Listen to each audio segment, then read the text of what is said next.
예, 조승래입니다. 장관, 혹시 네. 지금 R&D 예산을 이제 조정해야 될 필요성은 느끼시는 거죠? 예, 현장의 목소리를 뭐 계속 들어보겠습니다. 아니 그러니까요. 이제 다 많이 들으셨고 정부안을 이제 제출한지도 벌써 이제 2달 가까이 돼가니까 그죠? 현장 의견은 2달 동안 많이 들으셨잖아요. 그러니까 예산 조정의 필요성이 있는데 증액도 검토하고 계십니까? 저희는 뭐 저희 수준에서 최선을 다해서 이제 안을 만들어서 이제 국회로 보냈습니다. 예, 국회에서 이제 여러 가지 의견이 있으리라 생각합니다. 아니 근데 이제 국회에서 지금 국정감사하고 다양한 루트를 통해서 증액 필요성이 제기가 됐으면 정부는 그걸 가지고 예산 심사 이제 곧 하는 거 아닙니까? 이미 이제 검토안들을 다 만들고 계실 텐데 안 만들고 있어요? 이거는 동의하고 이거는 부동이다. 이런 게 있을 거 아닙니까? 없어요? 뭐 저희는 의원님들의 논의를 지켜보고 또 현장의 목소리도 계속 듣도록 예, 하겠습니다. 알겠습니다. 그러니까 하나만 한 얘기만 계속 하고 계시는 거고. 자, 그리고 차관, 1차관. 지난번 그 국정감사에서는 그 R&D 비효율을 제거할 수 있는 시스템을 마련해서 예산 심의 전에 제출하겠다라고 말씀을 하셨어요. 그렇죠? 예, 말씀드렸습니다. 근데 아까는 11월까지 된다면서요. 아니 그거는 혁신 방안을요. 과기부 차원에서 혁신 방안을 마련하는 것이고요. 자, 그러면 알겠습니다. 혁신 방안은 11월까지고 네. R&D 비효율을 제거할 수 있는 시스템 마련은 지금 다 돼 있습니까, 그러면? 그러니까 제도 시스템을 완벽하게 구축하지 못하지만 아니, 일부 아니야, 안. 예, 조정을 지금 안을 막 만들고 있고요. 여러 가지 지금 가능성을 보고 있습니다. 자, 그럼 예산 심사하기 전에 주실 수 있는 거예요? 예, 그 부분은 저희가 먼저 예산 심사 전에 그럼 지금 대체적으로 우리가 11월 1일 날 지금 예산안을 상정해 토론하게 될 것 같은데 네, 그러면 10월 31일까지 주셔야 돼요. 10월 31일까지는 좀 어려울 것 같고요. 아니, 예산 심사 전에 주신다고 그랬는데 그럼 10월 31일까지 주셔야지. 언제 주세요, 그러면? 예산 그럼 우리가 그거 심사- 될 때까지 그러면 그 예산안 상정과 대체 토론을 늦출까요? 예산안 상정하시기 전에 일단 저희가 지금 만들고 있고요. 그러니까 시간이 어느 정도 되느냐에 따라서 완성도가 좀 떨어질 텐데 어쨌든 저희가 지금 최선을 다해서 조정을 하고 있습니다. 하여튼 예산 전에는 드리겠습니다. 예산 전이라 하면 또 예산 의결 전인지 뭐 알 수도 없는 거네요. 자, 그래서 지금 이제 정부는 이런 얘기예요. 얘기를 다 종합을 해보면 예전에 대통령이 뭐 R&D 비효율을 제거하라고 지시를 했다. 제대로 이행이 안 됐다. 그래서 충격파로 일단 싹 깎고 그래서 16.6%를 싹 날렸어요. 날리면 뭔가 개혁이 되겠지. 그런 거 아니에요 지금. 그런 시나리오는 아닙니다. 에이, 그런 시나리오는 아니었지만 현실 전개는 그렇게 되고 있는 거예요 지금. 약간 자, 비약이 있습니다. 예. 그래요? 자, 그러면은 지금 아까 장관 이름 말씀하셨어요. 예산 삭감 혹은 예산 조정과 제도 개혁을 같이 하고 있다. 그건 나중에 이제 예산 삭감이 된 상태에서 그 뒤에 지금 제도 개혁을 하고 있는 거죠. 아닙니다. 제도 계획은 이미 이제 쭉 진행해 왔고요. 예. 예, 거기에서 지금 또 최근에 그런 현장의 목소리를 좀 더 듣고 또 아까 우리 변재료 의원님 말씀하셨던 그 부분도 그 쭉 얘기는요. 해왔는데요. 그 얘기는 예, 그 현장의 목소리를 몰라서 우리가 제도 개혁안을 못 만드는 겁니까? 제도 개혁 아니라는 것은 이러저러한 여건 속에서 우리가 선택할 수 있는 선택지가 무엇인가를 판단하는 문제예요. 아니 뭐 우리가 지금까지 나왔던 여러 가지 뭐 비효율이든 뭐든 중복이든 뭐든 이런 얘기들이 뭐 한두 번 나온 얘기입니까? 예, 의원님 말씀하신 그렇잖아요. 그런 부분도요. 의원님도 말씀하셨고 언론에도 말씀하셨고 그렇게 있습니다. 그런데 이제 그것 말고도 조금 더 또 차별되면서 뭔가 좀 효율을 높일 수 있는 방안, 그런 부분에 대해서도 저희가 알려드리도록 하겠습니다. 예. 알려주시는 거 11월 말까지? 그건 제도입니다. 예, 아니, 그러니까. 예, 제도. 아니, 11월 말까지? 뭐 아니, 하여간 아까 11월 말까지 하신다고 그랬잖아요. 또 말이 또 바뀝니까? 아닙니다. 하여간 그 부분에 대해서 최대한 빨리 제출하시도록 지금 하겠습니다. 예. 이따가 또 말씀드릴 텐데 지금 국정감사 시작한 첫날부터 그다음에 저 출연연 국감 하던 대전 국감 그리고 오늘에 이르기까지 장관과 차관의 말이 계속 바뀌고 있다는 거를 본인들은 모르시죠? 아니 그 얘기해 주십시오. 뭐 저희가 근데 이따가 말씀드릴게요. 네, 그럼. 그렇게 하십시오. 이따가 예, 말씀드릴게요. 예, 계속 바뀌고 있어요. 그 얘기는 뭐냐면은 아무 계획이 없다는 거예요. 아무 계획이. 부랴부랴 계획을 만들어야 되니까 이런 거 보고 뭐라고 하는지 아세요? 사후 약방문이라고 하는 거예요. 예, 의원님, 저 이전에도 11일 날도 제가 말씀드렸지만 명확하게 말씀드렸습니다. 제도 개선하고 있었고, 예, 제도 개선으로 쭉 해서 할 수 있는 범위는 아닌 것 같다. 그래서 그래요. 예산 예, 구조조정까지 알았어요. 한다. 그래서- 그렇게 명확하게 말씀드렸고요. 지금도 입장에는 변함이 없고요. 뭐가 달라졌는지 제가 잘 모르겠습니다. 그게 아니고 그 날짜가 바뀐다든지 지침을 어떻게 했다라는 게 아, 제가 바뀐다든지 그때 그런 날짜 것들이니까. 언제까지 한다 했습니까? 그러니까 잠깐만요. 아유, 의원님 확인하셔야 되는데요. 그게 이제- 아니 제가 말씀 이따가 예. 드린다니까. 예, 예, 이따가 예. 드릴 테니까 예, 그게 예, 답변하시면 돼요, 그때. 예, 예, 그렇게 뭐 이따가 하겠습니다. 예고편을 말씀드리는 거니까. 예, 예, 예. 그래서 제가 지난번에 대전에서도 말씀드렸지만은 지금 현재 보여지고 있는 제도 개혁안은 딱 세 가지예요. 야, 장비 같은 거 그거 야 몇 년 더 쓸 수 있잖아. 그거 더 써. 그죠? 인건비 같은 거 뭐 말이 좋아서 풀링이고 뭐 그 적립금 사용하는 거지. 쌈짓돈 털어 써라. 그거고.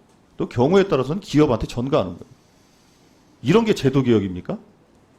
예, 그건 이제 의원님께서 생각하시는 부분이고요. 제 우리는 정의예요, 그렇게 제 안 정의. 생각합니다. 제 예, 정의고 예.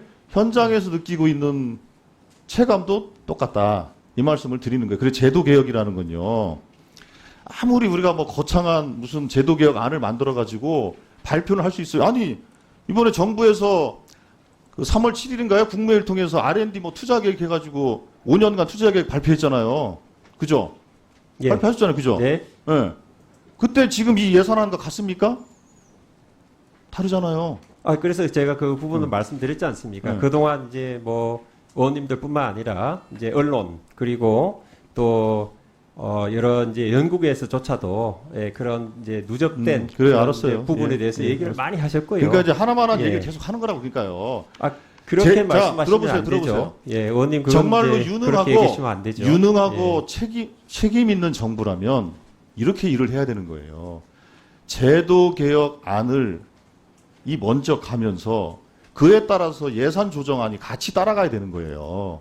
이게 유능한 정부의 태도이자 일하는 방식이에요. 근데 이게 이 능력이 없으니까 우선 야 뭐 필요 없어 다 삭감하고 일단 날리면은 막 시끄러울 거 아니냐? 그럼 그때 제도 개혁안을 툭 던지면 수용성 생기지 않을까? 내가 뭐 이런 기획을 한 것 같지도 않지만 결과적으로 그렇게 하고 있다는 거예요. 아니, 의원님 그래서 그러니까 제가 보기에는 예. 아니, 잠깐만요. 예, 예. 예. 제가 보기에는 정말로 무능한 정부의 표본을 보고 있다. 저는 이렇게 얘기를 하는 거예요. 말씀해 보세요. 예. 그러니까 이제 저 제도 개선을 이제 추진해 왔고요. 예, 그거에 비해서 그동안 많은 그런 어떤 그 문제점에 대해서 지적이 있었고, 예, 그거를 이 제도 개선만으로 극복하기는 쉽지 않다라는 측면에서 이제 어떻게 보면은 예산 구조조정도 함께 진행이 돼 있는 거고, 그 과정에서 제도 개선을 가능한 한 빨리 만들어서 알려드리겠다. 이렇게 제가 시종일관 같은 톤으로 말씀드리고 있습니다. 자, 여러 가지 방안이 있는데요. 그 방안이 이제 의원님께서 말씀하신 것도 하나의 방안이 될 수가 있습니다. 그렇지만 또 제가 말씀드린 것도 방안이 될 수가 있는 거고요. 예, 저희도 최선을 다해서 그런 부분을 정리해 고민하고 준비했다. 이렇게 보시면 되겠습니다. 자, 정리해 주십시오. 자, 조승래 의원님. 자, 그 11월 1일은 법안하고 인천 일정 관련된 상정 아니에요? 예산은 1일 날 하기로 했어요? 그래요? 같이 하기로 했어요? 알겠습니다. 다시 알아보겠습니다. 분위기 뭐 험해서 질의하겠나 이거 어디 분위기. 자, 조승래입니다. 자, 분위기를 좀 바꿔볼게요. 예. 박 부장관님, 네. 이제 통신요금 체계와 관련된 그 권한은 어쨌든 장관한테 있는 거죠? 그렇죠? 예. 방통위원장은 권한이 없죠? 저희가 뭐 있다고 알고 있습니다. 그렇죠. 그러면 방통위원장이 통신사 대표들을 불러가지고 요금체계 개편해라, 뭐 공시지원금 뭐 확대해라 이렇게 얘기하는 장관의 권한을 침해하는 거네요. 어떻게 보십니까? 관점이 뭐 저희하고 좀 다를 수 있고요. 이용자 보호 관점에서 뭔가 말을 한 게 아닌가.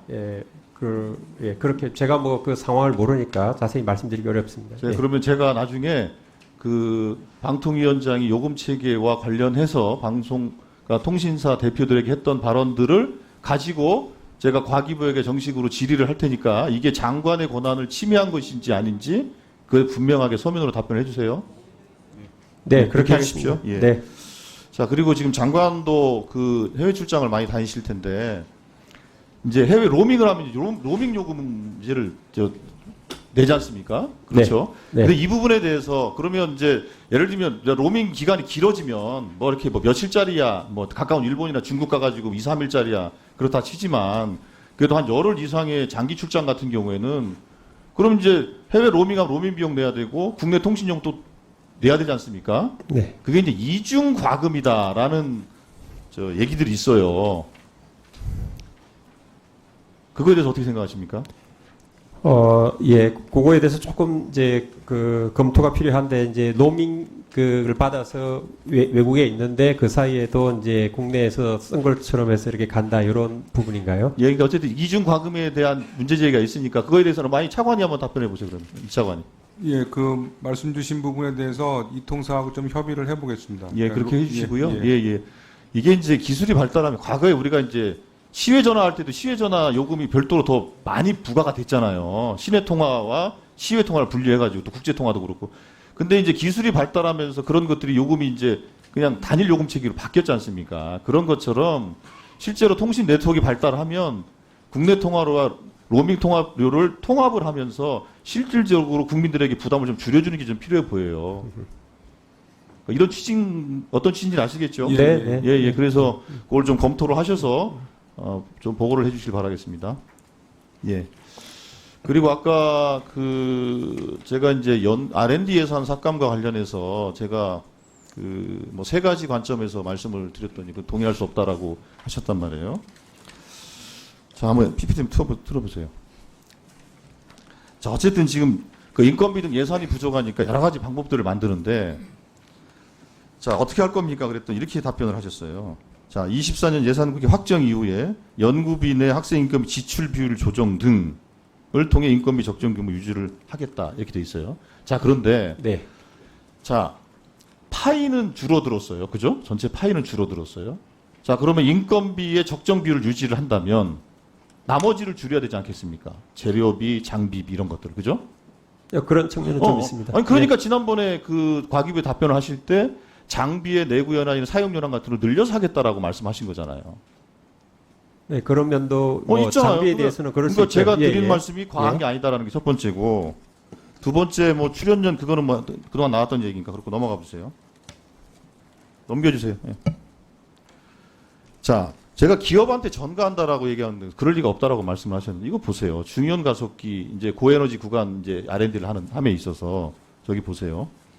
자, SSR 같은 경우에 필요 예산이 27억 중에 재료비가 13억, 이 중에 현물이 10억이에요. 나머지는 다 반영이 안 돼 있어요. 거기 보면 노무비, 경비, 일반관리비 아무것도 없어요.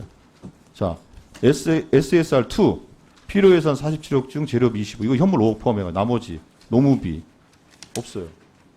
그러면 기업 입장에서는 어떡합니까? 노무비, 경비, 일반관리비가 없는데? 그러니까 이 부분에 대해서 이게 기업한테 전가한 게 아니고 뭡니까? 이게 이제 예를 들면은 이제 낮은 에너지 구간은 이제 시제품을 만들 수 있고 내년에 이제 시제품 만드는 예산을 이제 저희가 가능하게 했고요. 그런데 예를 들어서 고에너지 구간은 지금 금정이 잘 안 되고 있습니다. 기술적으로. 그게 이제 내년 후반기에 시제품 발주가 가능하고. 아니, 그거는 다 아는 얘기고, 고에너지 구간을 분리해서 하라고 한 게 제가 제안한 사람이에요.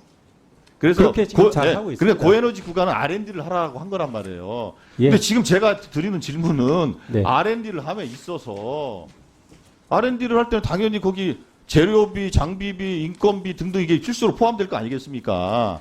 그 중에서 자, 노무비 이런 것들이 다 한 푼도 반영이 안 되고 재료비 그리고 현물로 지원하고 나머지는 그러면 기업은 어떡하라는 얘기예요. 제가 드리는 말씀이 그거예요. 이게 R&D의 부족분을 삭감한 것을 기업에게 전가한 거 아니고 아닙니다, 뭐냐? 아닙니다. 그 이게 어떻게 기업의 아닙니까? 그 재료하고 자, 그럼 이분들은 인건비를 어디서 금융 만들어요? 농업비는 어디서 만들어요? 예. 이제 잠깐만요. 예, 노무비에 대해서 제가 금년 내에서 지원 가능함을 그렇게 금년 예산 내에서 지원 가능하고 업체 부담을 최소화한다. 이렇게 지금 이제 이해하고 있습니다. 그러니까 부담을 최소화하잖아요.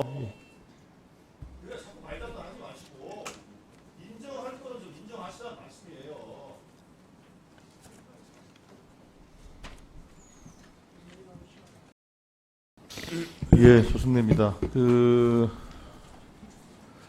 디지털 배움터 관련해서 좀 질의 좀 드리도록 하겠습니다. 뭐 장관이나 아니면 이차관이나 답변해 주시기 바랍니다. 제가 얼마 전에 그 지역에 디지털 배움터 행사를 하는데 어르신들 뭐 디지털 나들이 뭐 이런 프로그램이 있더라고요. 거기를 갔더니 이제 어르신들이 이제 스마트폰을 활용해서 뭐 그걸로 택시 부르고 이동을 해서 키오스크로 뭐 하시고 뭐 이런 프로그램들이에요. 근데 그거를 이제 운영하는 게 이제 디지털 배움터에서 하더라고요. 근데 거기 계신 아마 이제 가이드 같죠. 그러니까 선생님 같아요. 선생님이 강사들이겠죠. 서포터즈 이런 분 같은데 의원님 내년에 그 디지털 배움터 예산이 대폭 삭감된다는데 어떻게 되는 겁니까? 이렇게 물어보는 거예요.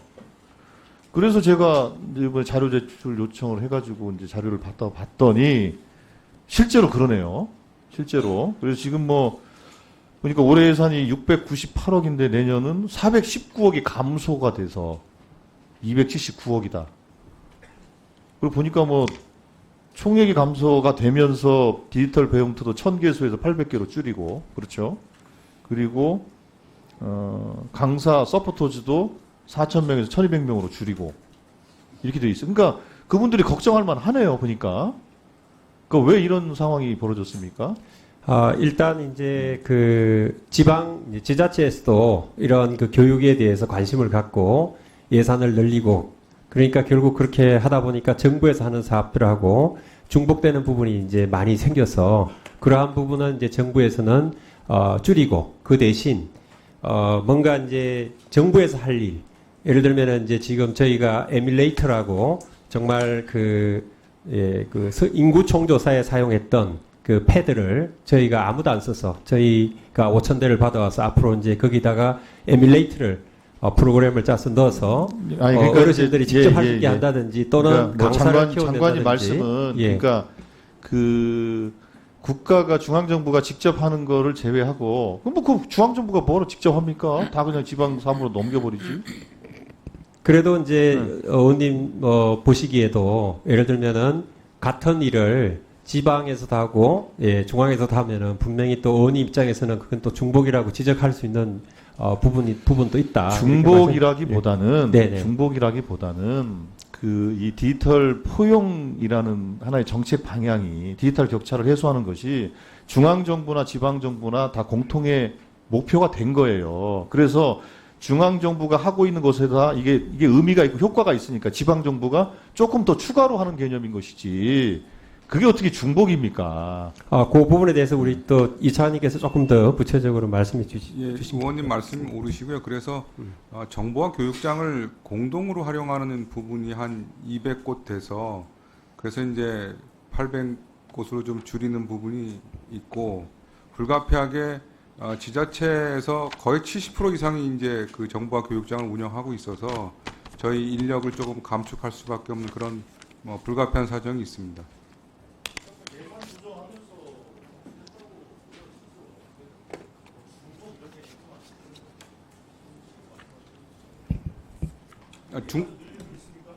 중복의 지적은 분명히 있었고요. 그래 저희가 3년을 운영하는 동안 지자체의 중복성이 지속적으로 지적이 되어 왔습니다. 네, 수고하셨습니다.